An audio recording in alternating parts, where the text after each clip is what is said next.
So think of the world as a neighborhood. In this neighborhood, there are good neighbors, bad ones, and nutbags. We are the best neighbors ever. For proof, everyone's always trying to come over, often uninvited. It's a burden being the best, but it's one we can never relinquish. And the reason we're the best is because we're the deadliest. So when our politicians proclaim that we aren't the world's policemen, that assumes his neighborhood already has one, patrolling the globe with radio cars on every corner. But it doesn't. This is why the world's policeman is a dumb phrase. We aren't cops, but in this rough neighborhood, we provide safety and security for the sane. And if that means having a big, beautiful army that crushes creeps, so be it. It's something we must relish. Imagine telling your family that you're planning to cut your home alarm system because you haven't had a break-in for months. That's the White House. Arrogant enough to predict the future, they put us at risk. And for one reason only, to pay for all those entitlements enjoyed by those who voted for President Obama.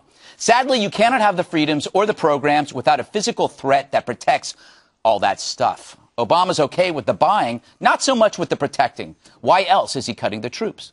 Felons love this logic. Studies show they're less likely to rob you if they think you're armed. Any idiot knows this.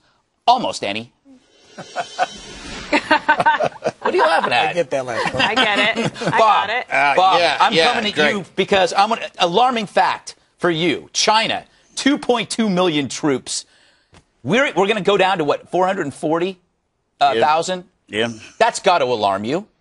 Not particularly. You sit here and yell and I don't. scream about I China. think that the Chinese. First of all, the Chinese are going to attack Russia first. Just so you know that to get the oil, they are. That's good to know. They are. Bob, where's if I this were the from? Russians, I'd be very careful about that. I think I've said this over and over again. The Chinese are the single biggest threat to this country, but it's not because they got 2 million troops. They got 2 million. They don't have 2 million bathrooms in that country, but they have troops. Certainly no bathroom dividers. But what they are getting, and something we've got to pay some attention to, they're getting drones, which they steal from us, for the blueprints for it. They're buying flat-top carriers from the Russians. I mean, they are growing a naval presence that has the Pacific in its sights, and that worries me. And also, but we don't need to have as big an army as we have now. Right. But what you just said of what the Chinese, that's what the Chinese tell you that they're spending. Right. They're probably spending a lot more. Plus, remember, all the people that are in their army are conscripted. Right. They're not like ours as a volunteer army, so that you go into it because you care for your country, you want to do well. That's a career that you choose. Maybe you choose just to be in it for a while, National Guard. But there is a difference. China isn't being honest about how much it's spending on its military. How about then let's move away from China, Dana. Okay. Is the world more or less safe Right than, now? say, From today? pre the Obama Well, last years? week we were just talking about how the world's on fire. You did a whole monologue about it and all the Exactly. different regions of the world. What bothers me about this is I want to be on the winning team. Mm-hmm. I want to be on the team that people look at and say, when we say to them, don't mess with us, Right. not the please don't hurt me team. Yeah. I want to be strong. And to me, maybe I'm wrong, but to me, military strength provides me a level of satisfaction and conviction that America is still the best. Yeah. What bugs me, Eric, is not so much that they're cutting the military, but why. I feel like it's the reason why they're doing it is to pay for all this other stuff. Well, or they're just trying to, or the administration is catering to the base. Let's cut the military. They'd love hearing that. Meanwhile, we'll grow entitlements. So last night I said I was okay. I agreed with Bob that I was okay with dropping the level of troops in the military, and people flipped out on me. They thought I was crazy.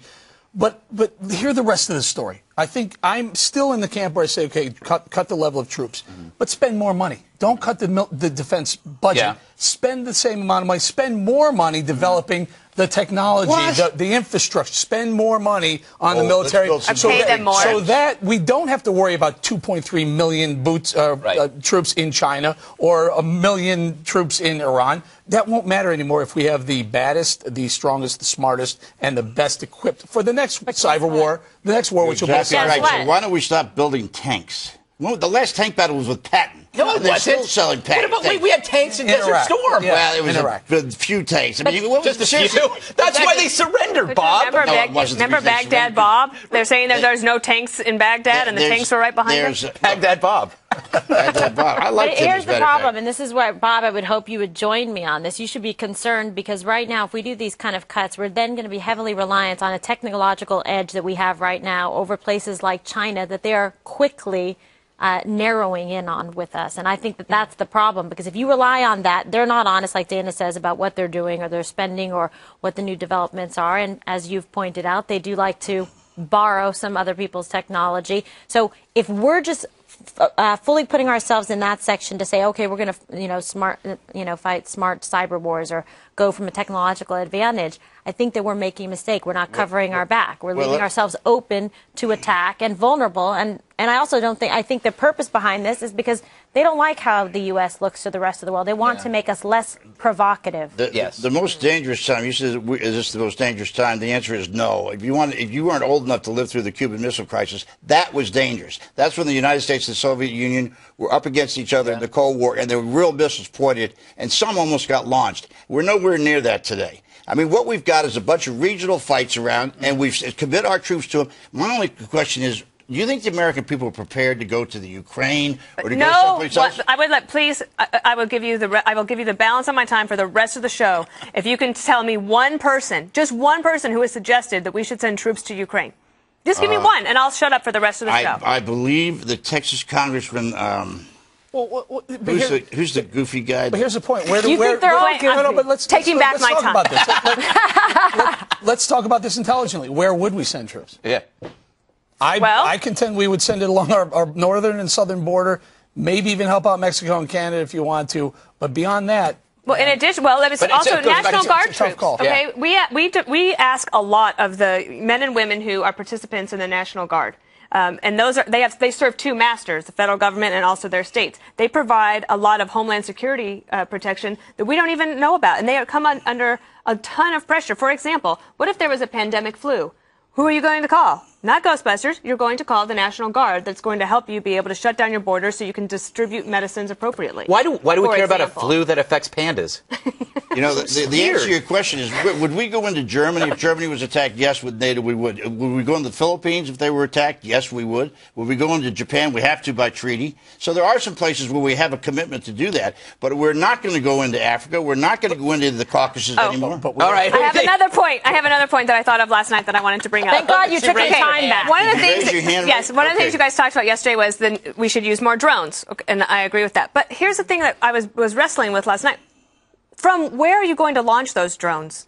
You have to. They can't fly like a 747 halfway across the United States. They have to be launched from someplace closer because they can't get there. That's actually one of the conversations about Benghazi. Where were they positioned? You actually need American troops available on the ground in a lot of different places so that you can protect our national interests. Whether you're protecting other people, but if you're protecting yourself, you have to have ships. Lots of them.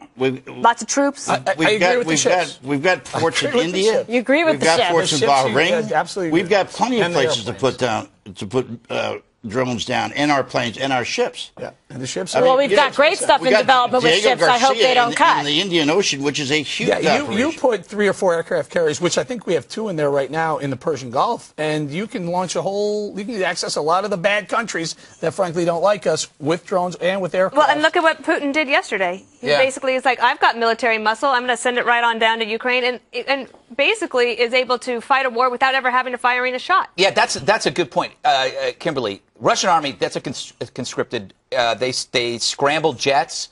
They sent troops to Western Russia. You can do that when you have a strong military. Aren't we sending the message that we're not even going to rattle our saber? Loud and clear, like we might as well post it in Times Square. And that's the problem I have with this. There is no fear of repercussion. They're not worried about American military strength. I believe, at least not under this administration. They might be worried, a few select individuals, high-value targets, about a Predator drone strike coming their way. But other than that, when they hear about these cuts and they hear about we're pulling out of places, that does not send the right message. We've been in 3 wars. And another thing is the Russians don't have a very good military. We've been in 3 wars for over a decade. I mean, how much more are we going to do? I'm not suggesting or wanting war. I think you can prevent wars by having the force and threat of a military presence that is world-class and significant. Speak softly, carry a big stick. But also, I disagree with Bob. I don't think China or Russia are our biggest threat. I think Iran is our #1 biggest threat on the planet.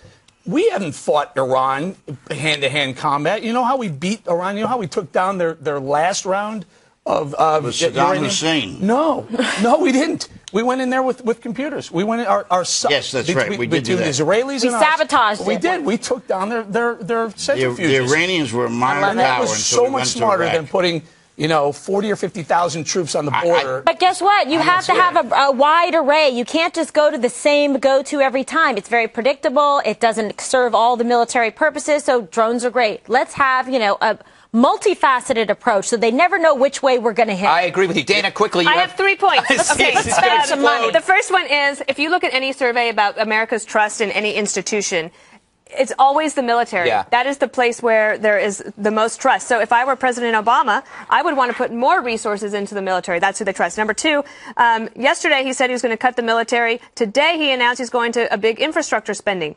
We might need infrastructure spending, but who does infrastructure spending help? Anybody around the table? Unions. Thank you. Number three, Bob's you have On no fire. idea. She's on fire. You have no idea who the Way to next go. enemy is going to be. Yeah, that's true.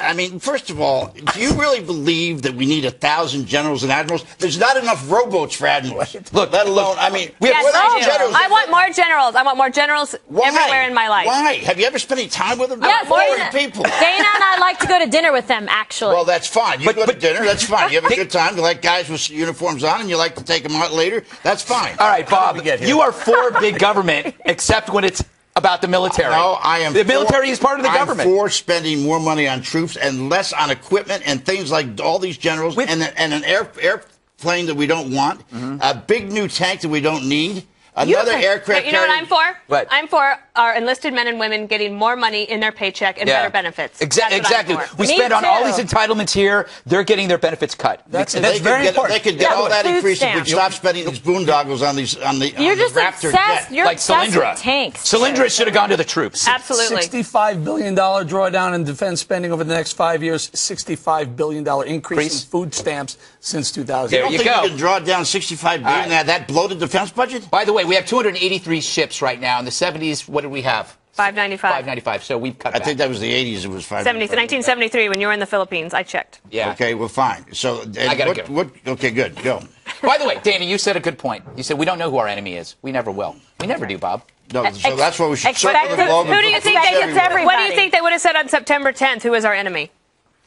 Right? September I 10th. think- September 11th. It was very clear who the enemy was. It was clear before September 11th. I keep saying we got to go, and then I started up again. It's like saying I'll have one more beer. All right.